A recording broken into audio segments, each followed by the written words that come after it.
I will be coming from Jeremiah, the 18th chapter. Jeremiah, the 18th chapter.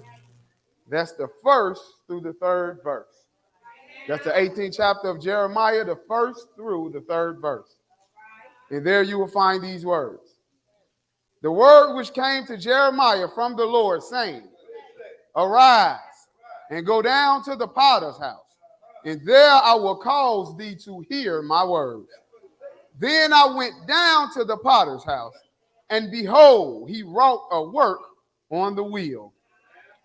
Then I went down to the potter's house, and behold, he wrought a work on the wheel. One more time. Then I went down to the potter's house, and behold, he wrought a work on the wheel. May the Lord add a blessing to the reading, the hearing, and keeping of this, his holy word.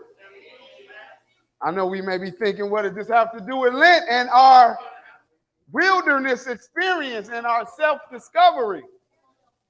But what the Lord showed me is that this wilderness and this self-discovery is our potter's wheel. All right. He said to show it to him like this, that the potter's wheel is your wilderness and you are the clay. The potter's wheel is the wilderness and you are the clay. As minister said last week, the purpose of this wilderness is for you to show that you are who God said that you are.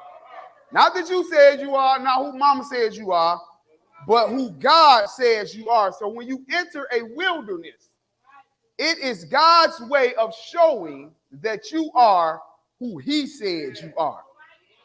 And God said, let my people know that he will fight your battle. Stand still and he will fight your battle. But God said, let my people know today, in the wilderness, he do not fight your battle. I said, wait a minute, God. He said, let them know in the wilderness, I do not fight your battle. He said, when Jesus went in the wilderness, I did not fight for him. When Job was in his wilderness experience, I did not fight for him. He said, and neither will I fight for you. And I said, but wait a minute. I remember reading about the children of Israel. And Moses went and he freed them. And I remember you fighting the battle for the children of Israel. So I don't really feel adequate saying that you won't fight their battle in the wilderness. Knowing that you fought the battle in the wilderness, then I went to Exodus myself. And I read all of Exodus. And in that 13th chapter and that 18th verse, it does say that, and God took them by the way of the wilderness, by the Red Sea. And then he's pointed out, it said, by the way of the wilderness, not in or through the wilderness. He said, I fought their battle in the desert. I didn't fight their battle in the wilderness. He said, I sent a pillar of cloud in the day and a fire by night. That was in the desert. He said, I swallowed up the Egyptians at the Red Sea. That was in the desert. That was not in the wilderness. The wilderness did not begin until after they crossed the Red Sea. So God said, let them know that in this wilderness, I will not fight their battles.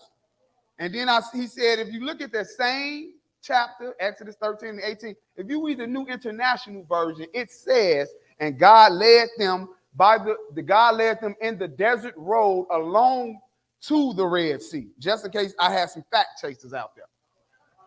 God said the wilderness is where you get made over. That's why it's called the potter's field. The potter's wheel. The wilderness, all while we having self-discovery, while you're discovering things about yourself, it's simply because the wilderness is where you get made over. Well, the wilderness is the wheel and you are the clay. God said, if you know anything about pottery, the wheel and the clay does all the work. The hands of the potter is just to go around the clay to make sure that the clay don't fall off the wheel. I say the hands of the potter is just there to cover the clay, but the clay and the wheel does all the work.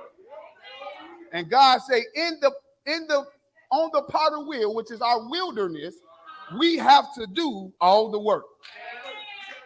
God says that the wilderness or your potter's wheel is how you self-discover and how you clean some things up and get some things right about yourself.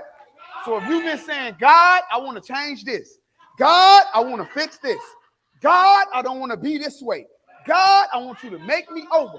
God said when he make you over, he do not do it piece by piece. He don't make over your arm in March and then make over your leg in May. He don't make over your head in June and then make over your feet in July. God said if you want some change, he take you back to the potter wheel. So in your life, you will find yourself time and time again in a wilderness.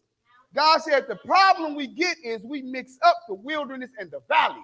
Those two are not the same. The wilderness is to build you. The valley is to build you for him. The valley is at the bottom of the mountain. You go through the valley to get to the top of the mountain to get to God. But you go to the wilderness to be better for you. He said, let them know that it's not the same. And while you fighting for yourself, he said the hands is always there to keep the clay in place. God said, I won't fight the battle for you, but I'll be there to cover you as you fight on your own. Don't think because he's not fighting for you that he's not with you. His hands is there to cover you. He said, go back to Job, paraphrase it. All Satan said was, don't you got your hands around Job that I can't do nothing to him? But take your hands off of him, and I guarantee you he'll curse you to your face. God said he got his hands that'll help you keep it together. He's not going to fight for you, but he'll send a word to your ear. He'll whisper something in your ear. You can make it. He'll send somebody with a word saying, God told me to tell you this. He'll send somebody with some little trinkets to say, God told me to put this in your hand. He ain't going to fight for you, but he ain't going to send you or let you go through the wilderness without coaching you on what to do when you get in the wilderness. He said the coach don't take the field, but he give all the players the assignment before game day. God said he's been preparing us all month long before game day came. Now we are in game day. But I said that God, the devil said, you got your hands around. God said, and even with that potter, at some point, he got to take his hands off the clay. At some point, the clay comes to what is totality. It is complete. It is finished. There's nothing left to do. So God got to take his hands off you because the hands was there helping mold you. But now he got to take his hands off so you could go show what you learned on the wheel. He said, I got to take my hands off so that you could show just how strong you are now. You need to see what happened on the wheel, and you will never see that if I keep covering you. I got to take my hands off you at some point because you need to go out and see that now I'm stronger than I was before. You need to go out there and see that what used to knock me down don't even budge me no more. You need to get out there and see that what used to bring you to tears, it don't even faze me no more. You need to get out there and see that what used to stop me in my tracks, it don't even break my momentum no more. But that's because I was molded on the wheel. Minister told us the wilderness is not a bad place. The wilderness is where you go to get better. The valley is how you get to God. But coming out of the wilderness is when you break down walls. Coming out of the wilderness is when you swallow up your enemy. Coming out the wilderness is when you take the city. You don't take that coming out the valley. But God says you take that coming out of the wilderness. Because you go onto the potter's wheel saying, Lord, I need this. Lord, I need that. Lord, I need it by this time. Lord, I really need this. Lord, can you give me that? But you come off the wheel saying, any way you bless me, I'm satisfied. He says you go on the wheel saying, Lord, I don't want to experience this. Lord, the doctor said this. Lord, the MRI said this. Lord, I'm concerned about what the result may be. But you come off the potter's wheel saying, surely he has borne our griefs and carried our sorrow. You go on the potter's wheel saying, Lord, I need you, and I need you now. Lord, I need you right away. Lord, please don't wait. But you come off the potter's wheel saying, I waited patiently on the Lord, and he inclined into my ear. You come off the potter's wheel saying, wait on the Lord. Be of good courage, and he shall strengthen thy heart. Wait, I say, on the Lord. But that's because you was in the wilderness. And while you were in the wilderness working on yourself, you found out that the potter's hand is to help smooth some of them rough edges away. I need you to help smooth some of this selfishness out of me. I need you to help smooth some of this anger out of me. I need you to help smooth some of this jealousy from me. So you get on the potter's wheel so you can come on. I'm talking to somebody in here. God said, when you go on the potter's wheel, what you need to learn to first do is listen. You need to first listen. God said it's a lot of noise in your ear, but the loudest sound sometimes could be silence. God said you need to quiet the voices for 1 minute. Get on that wheel, because when you go in the valley, there are some things that you need to hear. But sometimes you don't hear what you need to hear.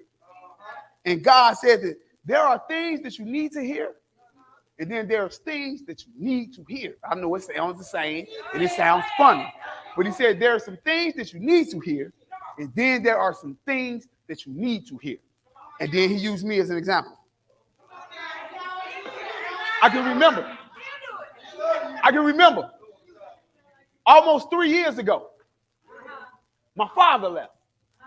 And everybody needs to hear that God is the present time. He's a present help in the present time of need. Everybody needs to hear that there's no sorrow that heaven can't heal.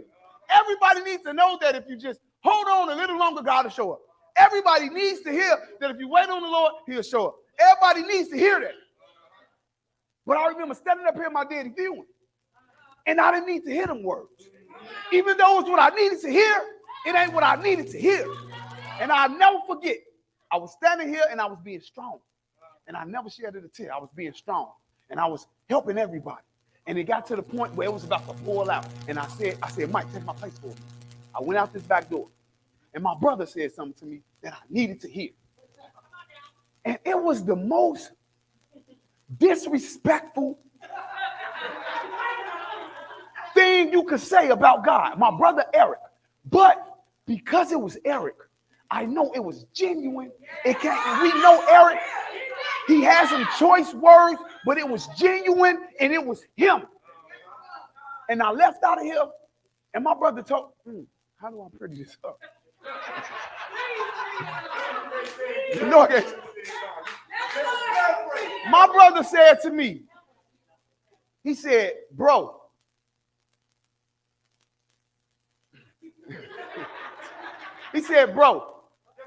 forget that church stuff.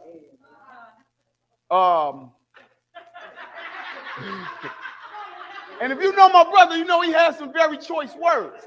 And although they were wrong, and although it was disrespectful to the church and to God, it was 100% right. He said, bro, forget that church stuff.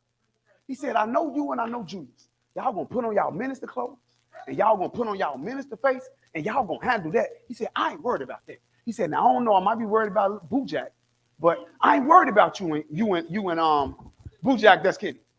He said, but I ain't worried about you and Julius. Not knowing that Bojack's strength was helping me. But he said, I should have thought about this before I used this example. Right. But in those choice words, he said, I'm not worried about you and Julius. Daddy taught y'all well. Y'all gonna get up there with your minister clothes, you're gonna put on your minister face, and y'all gonna handle that. He said, but what I don't want you to do, he said, I don't want you to forget that that was Daddy. He said, yeah, that was apostle. Yeah, that was pastor. Yeah, that was reverend. He said, bro, forget everybody in that church. He said, you got the right to cry, to break down, to lose your stuff just as much as anybody else in that church do, if not more. And although it was Eric, it was exactly what I needed to hear. Although everybody else was saying what I needed to hear, he said what I needed to hear. And on that wheel, you need to listen, because what you need to hear, it may not come in the frame in which you think it should come. It might not come that Jesus came and died for your sins. It might not come in the way that God is a present help in the time of need. But you need to have your ears open, because God will send the word. So he put you on the wheel to teach you how to hear, even if it's not in the right manner. Because what he said is what made me able to come back in the church, tap Mike on his shoulder, and take my place back. I'm going to break it down with this analogy, and then I'm going to take my seat. Everybody know the analogy with the phone charge. But God broke something down to me. And God be talking at the most inopportune times. I'm trying to get sleep. I'm like, God, I got to keep getting up, putting stuff in my phone. I'm like, I'm going to just keep the phone in the bed with me. God said, we all know about the phone and the charge. You have to charge your phone. You have to charge your phone. If you want to use it, if you want some power, you have to charge it. And I said, you're right. You got to charge your phone. But God said, first, what I also want you to see and tell my people is, you do have to put the phone on the charger. Yeah. But if you read your manual, every phone's manual will tell you, don't leave it on the charger all night, because what you do is you mess with the integrity of the battery for later on. You mess with the integrity of the battery for later on. It might not affect the phone today, but it messes with the integrity of the phone battery down the line. And God said, I got to take my hand off the potter's wheel so that it won't mess with your integrity down the line. I know you like it being wrapped in my arms. I know you like it being covered by me all the time. But if I keep you in my arms, it messes with the integrity down the line. And then God said, you can use your phone. You plug your phone up for the battery. You plug your phone up for the battery. And you can use your phone every day for weeks, for months, and everything will work properly. But there comes a time when an app will freeze. There comes a time when the app won't do what it's supposed to do. There comes a time when you click on something and the internet begins to go slow. God said you plug the phone up for the battery, but every now and again you need to turn the phone off to repower the application of the phone. The charger is for the battery, but powering it down is for the application, because at times this been working over and over and over and over, and I've been doing it this way over and over and over, and all of that time the application has been working. But if you don't power it down, I don't care how often you charge it, the charging does not affect the application. My brother told me, God rest his soul, David, I'm not worried about your battery, but I don't want you to forget about the application. Daddy told y'all how to charge the battery, but now that Daddy not here, you got to remember to power down so the application can continue to work. My brother said, I need you to get the full functionality of the phone all the time. Don't wait until the app freezes to have to cut the phone off. Remember, as you walk through the valley, sometimes to just power down. Sometimes walking through your valley, you just got to tell Mike, I'm going to talk to you tomorrow. Sometimes going through that valley, you got to tell such and such, come see me tomorrow. But today, I need to power down so my application to God will work properly.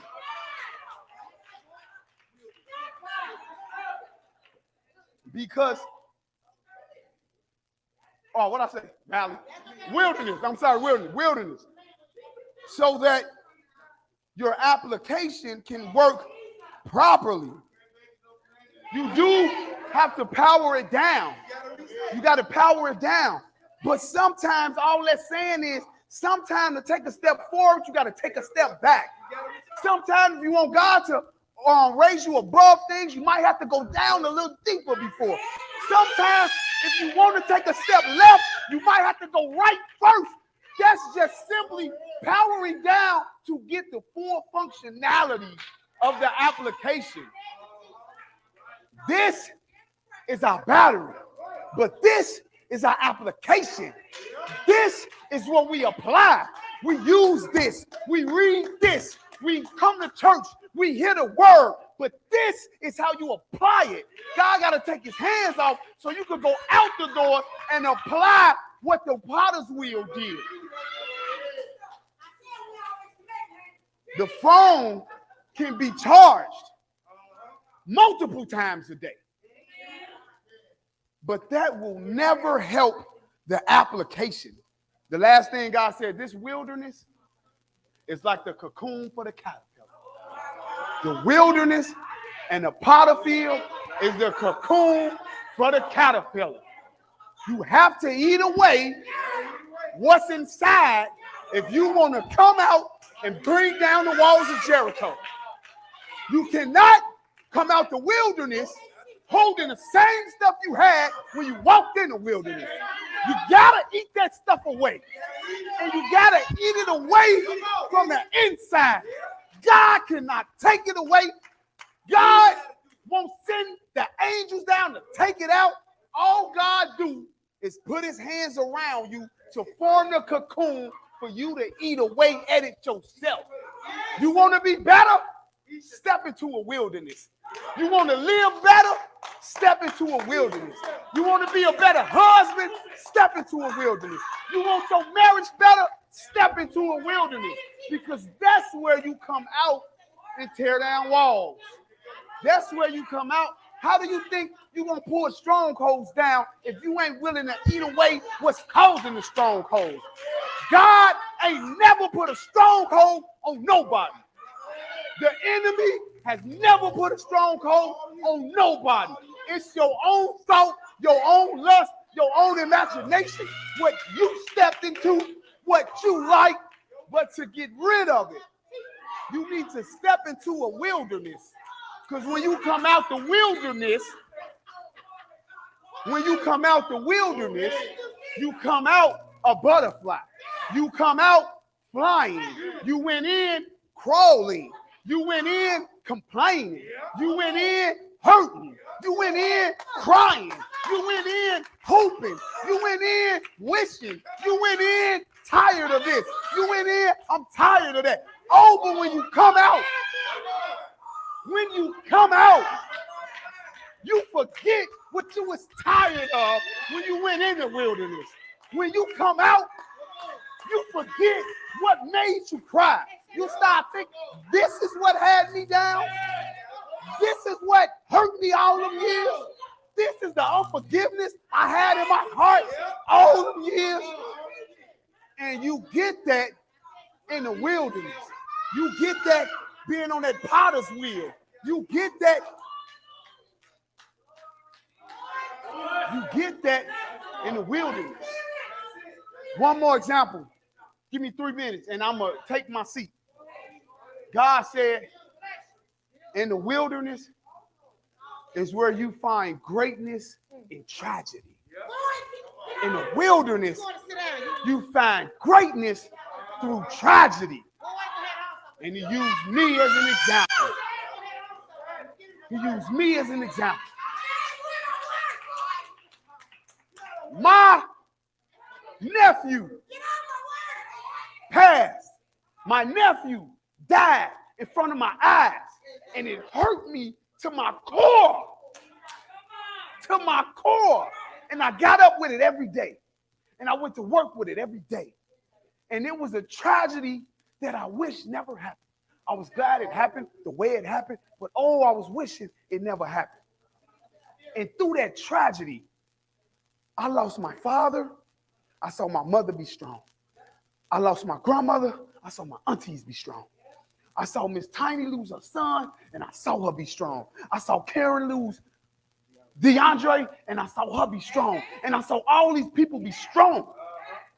But when my sister lost her son, she gave me what I didn't get from any of the other deaths. This woman gave me hope. She gave me hope. Because I always feared losing my father, and I feared losing my kids. And when my daddy died, it brought realization that how I felt for my daddy. Oh God, if I lose one of my kids, I'm going to lose it. And I was 100% sure that I would lose it. And then tragedy struck. And I saw my sister go in the wilderness. And I saw her come out flying.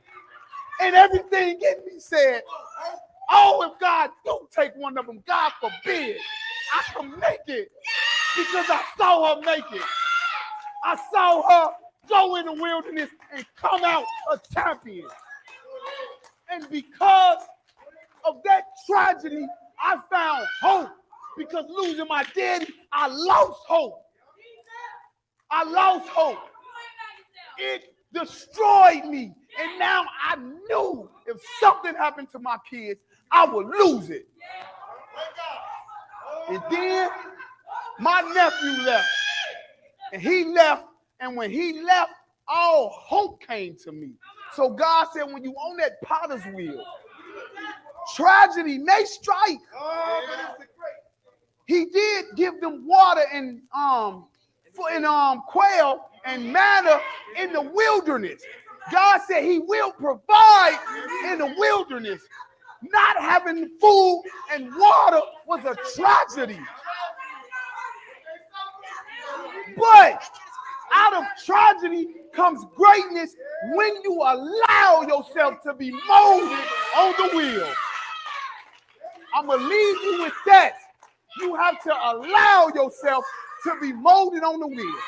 You can't be on the wheel trying to pull away from the wheel. You can't be walking through the wilderness trying to see how many steps you took, because it might be better to go back than to go forward. When you allow yourself to be molded, there is hope in tragedy. There is greatness in tragedy. That's when you allow yourself to be molded. God said if you don't take nothing else, just remember, through this wilderness experience, power down so that your application can be effective. Power down so that your application can go forward. Because that app that you're trying to run, that 9 times out of 10, it's not just affecting you. If the Wi-Fi in my house go off, my kids can't play the game. I can't watch my Fire Stick. Kids can't do online school. That application affects more than just you. Power down to get the full functionality out of your application. God bless you, and may heaven continue to smile down upon you. We'd like to thank all of our Facebook viewers. We thank you for coming. We thank you for tuning in, whether it's Facebook or YouTube. We are located here at 1501 West Marquette Road. That's right in the corner of 67 and Laughing. We are here on Sundays from 10:30 to 11:15 for Sunday school, 11:45 until the Spirit says we're done for early morning worship.